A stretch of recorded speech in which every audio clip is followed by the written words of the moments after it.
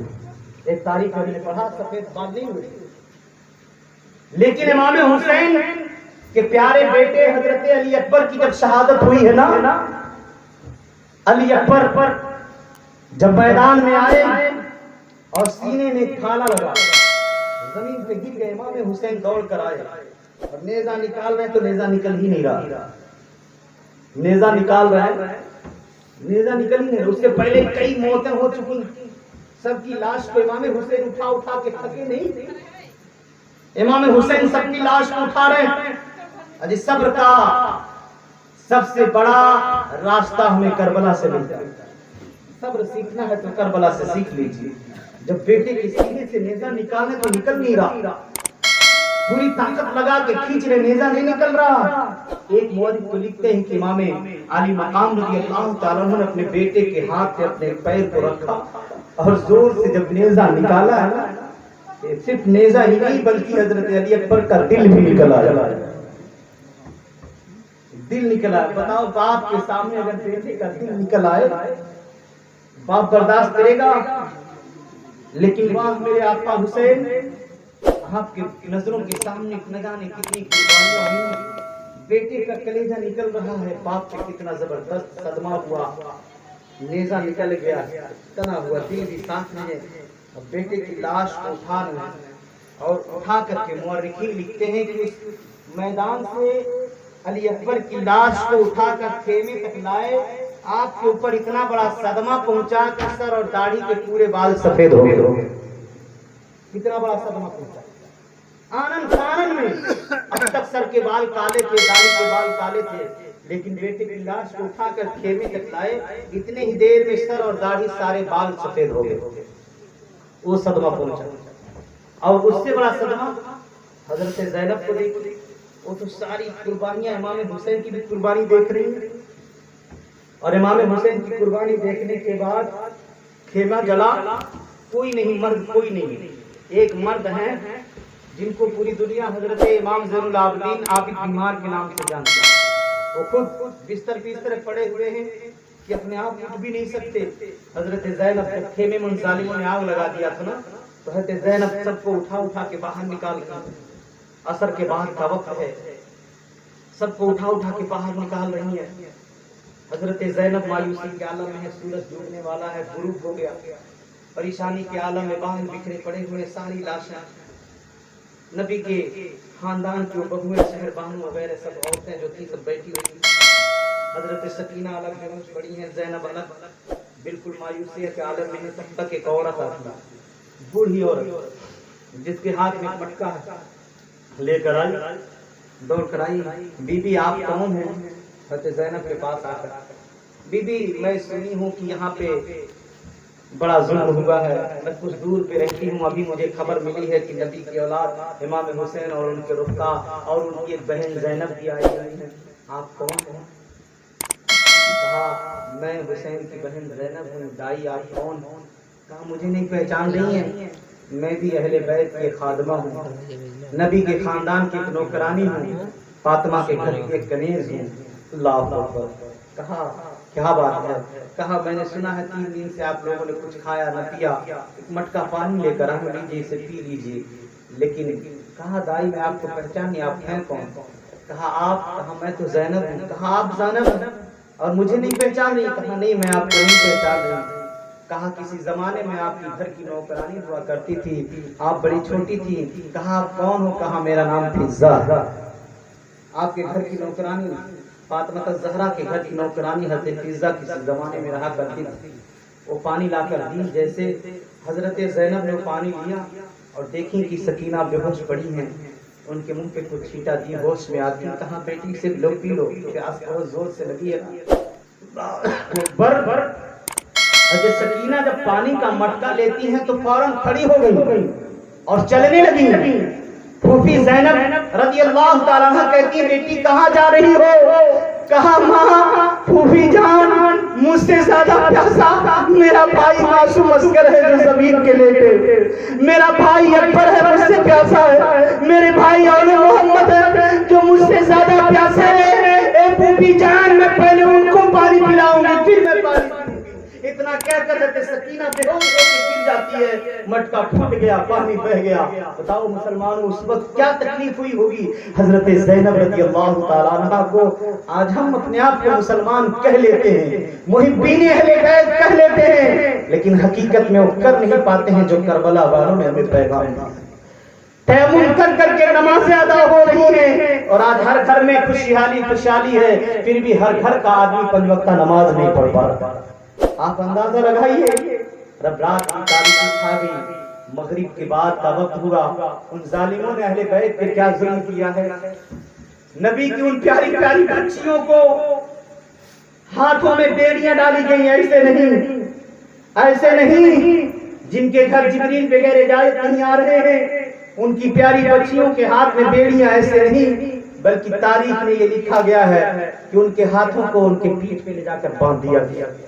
نبی کی پیاری بچیوں کے ہاتھوں کو، اللہ اکبر، جب ہاتھ پیٹھ کے پیچھے باندھ دیا گیا ہے اور دوپٹے کھینچ لیے گئے ہیں، ان ظالموں نے کس طرح سے تکلیفیں دی ہیں، اللہ اکبر۔ پھر اسی طرح اونٹ کے اوپر بغیر کجاوے کے بیٹھنا بڑا دشوار ہوتا ہے، اسی طرح پھینک دیا گیا کجاوے پہ۔ اب لوٹا ہوا قافلہ رات میں لے کر چلا جا رہا اس میدان سے کوفہ کی طرف۔ کچھ دور جانے کے بعد امام حسین کے سر کو جو لوگوں نے نیزے پہ رکھا تھا اچانک زمین پہ سر گر گیا۔ جب سر زمین پہ گرا نا، زمین پہ سر گرا تو جب وہ ظالم گیا اٹھانے کے لیے اٹھا ہی نہیں پا رہا۔ دوسرا پوچھتا کیا ہوا؟ کہا سر نہیں اٹھ رہا۔ دوسرا بھی دونوں مل کر اٹھا رہے، نہیں اٹھ رہا۔ تیسرا کیا ہوا؟ سر نہیں اٹھ رہا۔ 3 مل کر اٹھا رہے، اکثر آئے اٹھا رہا ہے، سر اٹھ ہی نہیں رہا۔ تو ظالم جانتے ہیں کیا کیا؟ اللہ اکبر، ان ظالموں نے حضرت زین العابدین کے قریب جا کر چابک لگانا شروع کر دیا۔ جو کئی مہینے سے بیمار چل رہے تھے چابک مار رہے ہیں سب حضرت زین العابدین کو، چابک پہ چابک۔ وہ چمڑے کا چابک ہوتا ہے، جب پیٹھ پہ لگتی ہے تو پھٹ جاتی ہے چمڑی۔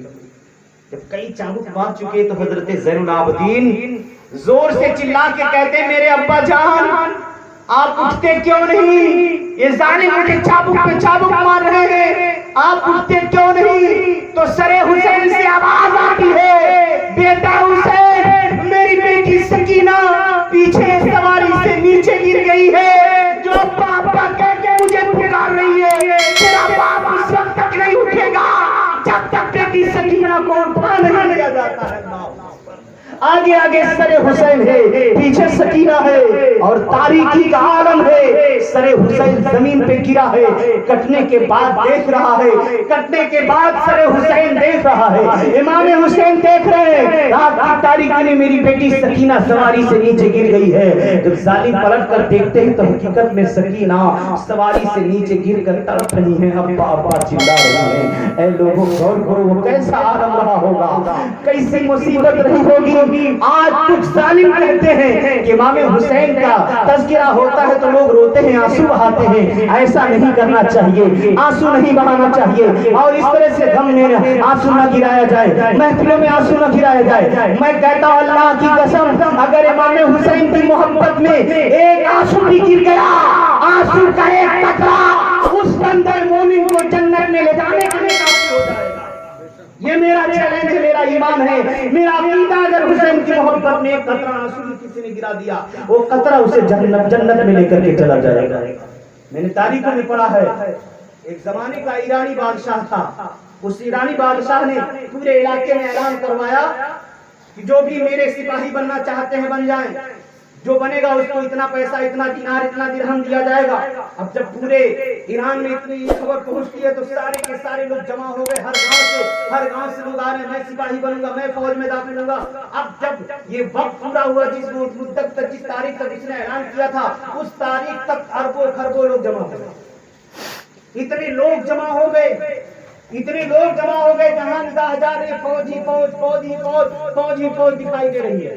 جب اتنا بڑا فوج بادشاہ نے دیکھا تو رونے لگا اور اس طرح رونے لگا کہ سینہ پیٹ پیٹ کے، دھاڑے مار مار کے رونے لگا، چیخنے لگا، چلانے لگا۔ لوگ کہے بادشاہ اتنا بڑا فوج آپ کے پاس ہے، آپ کو تو خوش ہونا چاہیے، آپ رو کیوں رہے ہیں؟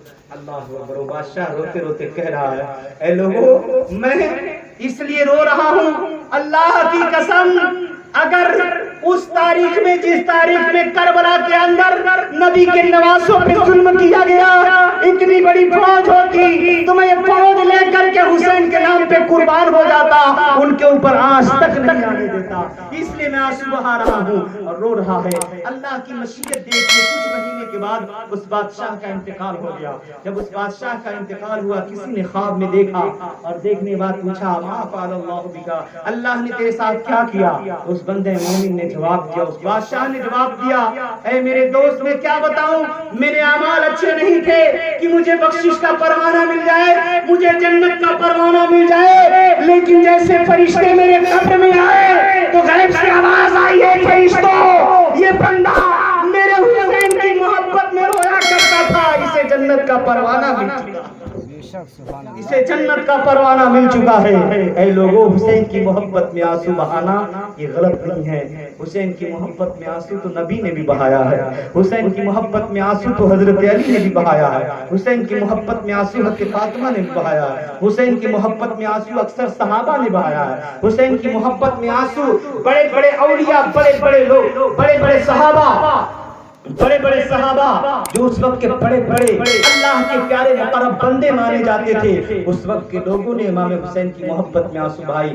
بعد میں بھی آنے والے امام حسین کو، اس واقعات کے بعد بھی بڑے بڑے ائمہ، بڑے بڑے اولیاء، بڑے بڑے کتب و اقطاب بھی آپ کی محبت میں آنسو بہائے ہیں۔ امام حسین کی محبت میں آنسو بہانا یہ نبی کی سنت ہے، صحابہ کی سنت ہے، لیکن سینہ پیٹ پیٹ کر کے، ماتم کر کر کے اس طرح سے بالکل ناجائز اور حرام ہے۔ محبت میں آنسو بہائیے، اس طرح کی سینہ نہ پیٹا جائے، اپنے بدن کو زخمی نہ کیا جائے۔ محبت کا آنسو الگ ہوتا ہے، ایک درد کا آنسو الگ ہوتا ہے، اس طرح آپ محبت میں روئیے۔ لیکن اس کے ساتھ ساتھ میں آپ کو یہ کہوں گا کہ لوگوں، کبھی بھی اللہ کے لیے امام حسین کے نقش قدم سے پیچھے نہ چلیں، اس سے ہٹ کر کے اپنی زندگی نہ گزاریں، کیونکہ وہی کربلا ہے۔ امام حسین رضی اللہ تعالیٰ عنہ اپنے بھائی سے بھی پیار کرتے ہیں، اپنی بیوی سے بھی پیار کرتے ہیں، اپنے بہن سے بھی پیار کرتے ہیں، بہن اپنے بھائی سے، اپنے بھتیجوں سے، اپنے بیٹوں سے، سب سے پیار کریں گے۔ کربلا میں سب کچھ ہے، بس ہمیں سمجھنے کی ضرورت ہے، ہم سمجھیں اور سمجھ کر اس پہ عمل کرنے کی کوشش کریں۔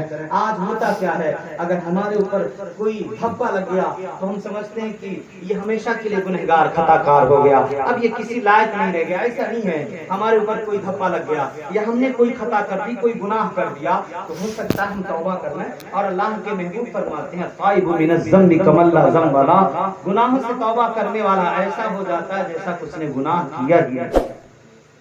اب میں ایک مولانا ہوں، ہو سکتا ہم سے کوئی غلطی ہو گئی، اب لوگوں نے دیکھا نواز شکیل صاحب نے بھیانک غلطی کی ہے، اب ان کے پیچھے نماز نہیں پڑھیں گے۔ حاجی وہ توبہ کر لے تو نماز کیوں نہیں پڑھ سکتے؟ بہت سی ایسی باتیں ہم دیکھتے ہیں کہ ہمارے بھائی نے کوئی غلطی کر دی تو پورے گاؤں کے لوگ تھو تھو تھو تھو زندگی بھر کرتے ہیں۔ ایسا نہیں ہے، وہ بندہ ہو سکتا ہے توبہ کر لے، اپنے گناہوں سے طائب ہو جائے، ایسا ہو سکتا ہے۔ ایک صحابی کی بات یاد آ گئی، ایک صحابی جن کا نام ہے حضرت ماعز بن مالک اسلمی رضی اللہ تعالی۔ ماعز بن مالک اسلمی، یہ صحابی ایسے ہیں، آج ہم سے کوئی خطا ہو جاتی ہے ہم ڈرتے ہیں، ابا نہ جاننے پائے، اماں نہ جانے، روڈ نہ جانے، کھانا نہ جاننے پائے، میں نے خطا کر دی ہے، چھپ چھپ کے رہتے ہیں، اندر اندر گھستے رہتے ہیں، میں نے خطا کر دی ہے۔ لیکن ماعز بن مالک اسلمی رضی اللہ تعالیٰ عنہ سے گناہ ہو گیا، گناہ ان سے زنا کا گناہ ہو گیا تھا، زنا کا گناہ۔ پہنچے نبی کی بارگاہ میں، یا رسول اللہ مجھ سے خطا ہو گئی ہے، میرے اوپر حد قائم کی جائے۔ کہا کیا غلطی کی ہو؟ کہا یا رسول اللہ مجھ سے زنا ہو گیا۔ کہا تم جانتے ہو، تمہارا رب جانتا ہے، جاؤ اللہ کی بارگاہ میں توبہ کرو۔ ٹھیک، وہ چلے، کچھ ہی دور گئے، پھر دل میں ایک احساس ہوا، پھر واپس آیا، یا رسول اللہ میرے اوپر حد قائم کی جائے، مجھ سے یہ گناہ ہو گیا ہے۔ اللہ کے نبی نے کہا تم جانتے ہو، تمہارا رب جانتا ہے، جاؤ توبہ کرو۔ پھر دل نہیں مانا، پھر لوٹ کر آئے، یا رسول اللہ میرے اوپر حد قائم کی جائے۔ تیسری بار جب آئے، حالانکہ دیکھیے یہ ایک مسئلہ جو لوگوں کو معلوم ہے، یہ بہت ضروری، کچھ ایسے مسائل ہیں جن کو جاننا بہت ضروری ہے۔ اٹکھیلیاں تو ہم بہت کر لیتے ہیں۔ کسی کے اوپر زنا کا الزام لگانے کے لیے ایک دو گواہ کی ضرورت نہیں ہے، 4 گواہ کی ضرورت ہے۔ کتنے؟ 4 گواہ۔ کسی کا ارے فلاں تو ایسا کر دیا، بہت بڑا گناہگار، نہ، اللہ کے لیے کسی کو ایسا مت کرو۔ زنا کا الزام بہت بڑا الزام ہے، اور کس طرح سے زنا میں اگر کسی نے الزام لگا دیا تو زنا کا الزام اسی وقت صحیح مانا جائے گا جب 4 گواہ ایسے ہوں۔ جس طرح سے سوئی میں دھاگا ڈالا جاتا ہے، سوئی میں دھاگا ڈالا جاتا ہے، اس طرح سے 4 گواہوں نے کسی کو دیکھا ہو تب اس کو صحیح مانا جائے گا، ورنہ الٹا اسی کے اوپر حد قائم کی جائے گی جس نے زنا کی تہمت لگائی۔ یہ قانون اسلام ہے، اسی کو اوپر حد قائم کی، اسی کو 80 کوڑے مارے جائیں گے جس نے الزام لگایا۔ اگر ایسے 4 گواہ نہیں ملے، آج تو کہہ دینا بڑا آسان ہے، لیکن غور کیجیے حقیقت میں کیا ہے۔ اگر ایسا ہو جائے تو ہر کوئی ایک دوسرے پہ کچھ بھی الزام لگاتا چلا جائے گا، کچھ بھی کہتا چلا جائے گا۔ تو ماعز بن مالک اسلمی رضی اللہ تعالیٰ عنہ جب تیسری بار آئے، یا رسول اللہ مجھ سے یہ زنا کا گناہ ہو چکا ہے، میرے اوپر حد قائم کی جائے۔ اب اللہ کے نبی صلی اللہ علیہ وسلم جب صحابی نے 3 بار خود ہی اقرار کر لیا، آقا نے کہا صحابہ ان کے اوپر حد قائم کی جائے، تو پتھر مارا گیا، سنگسار کیا گیا، میدان میں جمع کر کے پتھر مارے جائیں، اتنے مارے جائیں کہ وہ آدمی مر گیا۔ وہ صحابی اسی میں شہید ہو گئے، انتقال کر گئے۔ ایک صحابی تھے، آپس میں صحابہ کچھ کہنے لگے، ماعز بن مالک کی موت بڑی بری ہوئی، بڑی بری ہوئی، وہ اپنے آپ اتنی بری موت لے لیا۔ اللہ اکبر، یہ آواز نبی کے کانوں تک پہنچ گئی، نبی جلال میں آ گئے، ہمارے آقا جلال میں آ گئے اور فرماتے ہیں لقد طابت توبۃ لو اقسمت علی امتی لوسعت۔ میرے آقا فرماتے ہیں لوگوں ماعز کو برا مت کہو، اس نے ایسی توبہ کی ہے اگر میری پوری امت کو اس کو بانٹ دیا جائے تو پوری امت کے لیے کافی ہو جائے، پوری امت کے لیے کافی ہو جائے ایسی توبہ ماعز بن مالک اسلمی کی۔ آپ غور کیجیے، اللہ کی بارگاہ اپنے گناہوں سے توبہ کر روئے گنگنائے۔ اے حسین اعظم اور کربلا والا سے محبت کرنے والوں، امام حسین کی چاہت اگر ہے تو امام حسین نے جو پیغام دیا ہے کربلا کی سرزمین سے، اس پیغام پہ عمل کریں، ہم ان کے نقش قدم پر چلنے کی کوشش کریں۔ صرف خرافات ہی کا نام محرم نہیں ہے، امام حسین کی محبت میں ڈوب کر کے امام حسین کی نقش قدم پہ چلنے کا نام ہے محرم۔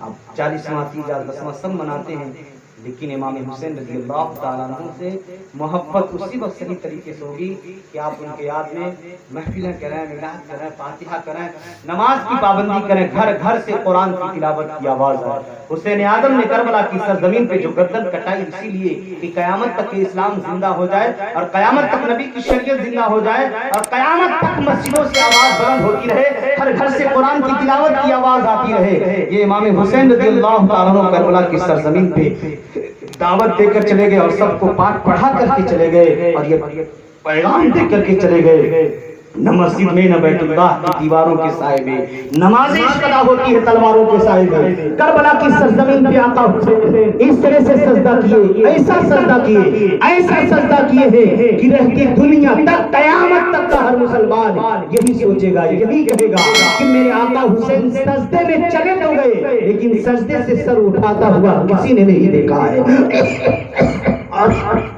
ایسا سجدہ کیا ہمارے آقا حسین نے. ایک بات اور میں بتا کر پھر اپنی تقریر کو ختم کروں کہ کربلا کی زمین پہ امام حسین رضی اللہ تعالیٰ عنہ اتنی قربانیاں پیش کرتے چلے گئے. آخر میں اپنی گردن کٹائی ہے, وہ بھی کھڑے کھڑے نہیں, رکوع میں نہیں, سجدے کی حالت میں اپنی گردن کٹاتے ہیں. ایک سجدہ کیا تھا امام حسین نے کہ تلوار چلا دی گئی, گردن الگ دھڑ سے الگ ہے. اگر امام حسین چاہتے تو دوسرا سجدہ بھی کر لیتے, لیکن میرے آقا حسین نے ایک ہی سجدے میں اپنے گردن کو کٹا دیا, دوسرا سجدہ نہیں کیا. آخر ایسا کیوں؟ یہ بھی ایک نقطہ کی بات لے لیں, پھر انشاءاللہ سلام پڑھیے گا آرام سے. اب امام حسین رضی اللہ تعالیٰ عنہ کربلا کی سرزمین پہ سر سجدے میں رکھے, ظالموں نے تلوار چلائی ہے, سر دھڑ سے الگ ہو چکا ہے, سر دھڑ سے الگ ہو چکا ہے. امام عالی مقام رضی اللہ تعالیٰ عنہ کا سر دھڑ سے الگ ہے, ایک سجدہ کیا تھا. اب سوال یہ پیدا ہوتا ہے, اگر پیارے آقا حسین چاہتے تو دوسرا سجدہ بھی کر لیتے, لیکن آقا حسین نے دوسرا سجدہ نہیں کیا. بس ایک بات میں آپ کو بتا کے چلوں, ایک حدیث آپ اکثر سنتے ہیں کہ آقا نے فرمایا حسین منی وانا من حسین, کہ حسین مجھ سے اور میں حسین سے ہوں. اس کی الگ الگ تشریح کی جاتی ہے, علماء اپنے اپنے اعتبار سے اس کی تشریح بیان کرتے ہیں جس کو جتنا علم ہوتا ہے.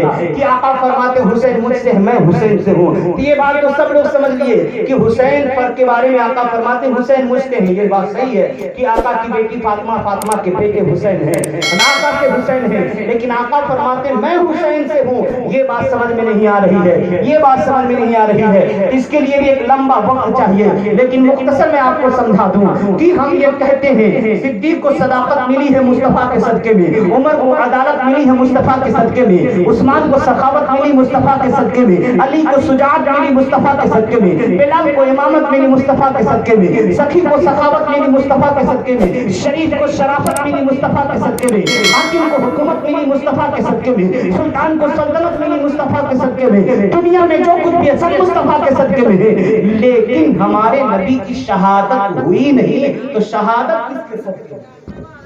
جب ہمارے نبی کی گردن نہیں کٹی, ہمارے نبی کی شہادت نہیں ہوئی, تو پھر نبی کے اندر ایک کمی رہ گئی.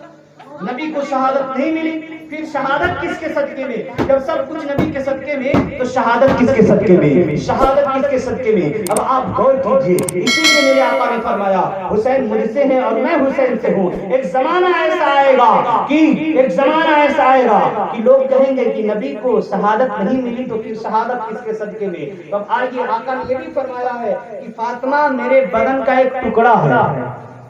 آقا نے فرمایا فاطمہ میرے بدن کا ایک ٹکڑا ہے, اور اسی ٹکڑا کا ایک ٹکڑا حسین ہے, اسی ٹکڑے کا خون ہی تو حسین ہے. اب غور کیجئے, فاطمہ حسین, فاطمہ نبی کے بدن کا ٹکڑا اور فاطمہ کے بیٹے حسین ہیں, گویا کہ نبی ہی کے بیٹے حسین ہیں, نبی کے نواسے حسین ہیں. اب دیکھیے نبی نے فرمایا کہ حسین مجھ سے, میں حسین سے ہوں. ایک چیز جو رہ گئی تھی شہادت, تو شہادت کی شروعات نبی سے ہوئی تھی, لیکن اس کی تکمیل کہاں ہو رہی ہے؟ آپ نے یہ بھی سنا ہوگا کہ پیارے آقا صلی اللہ علیہ وسلم کو خیبر میں زہر دیا گیا تھا, خیبر میں زہر دیا گیا تھا, اور مصطفیٰ صلی اللہ علیہ وسلم کو احد کی سرزمین پہ زخمی کیا گیا تھا. نبی کا چہرے مبارک زخمی ہوا, دندان مبارک احد میں شہید ہوئے, خیبر میں زہر دیا گیا. اب یہی سے علماء بیان کرتے ہیں جس کو بھی شہادت ملی ہے, ایک شہادت ملی ہے, لیکن میرے نبی کو دو شہادت ملی ہے. ایک شہادت سری ہے, ایک شہادت جہری ہے. اب وہ دونوں شہادت کس طرح سے ہے؟ سری کہتے ہیں جو چھپ جائے, سری کہتے ہیں جو چھپ جائے, جہری کہتے ہیں جو چھپ جائے. دونوں میں فرق ہے, سری جو چھپے, جہری جو چھپے, جس کا اعلان ہو.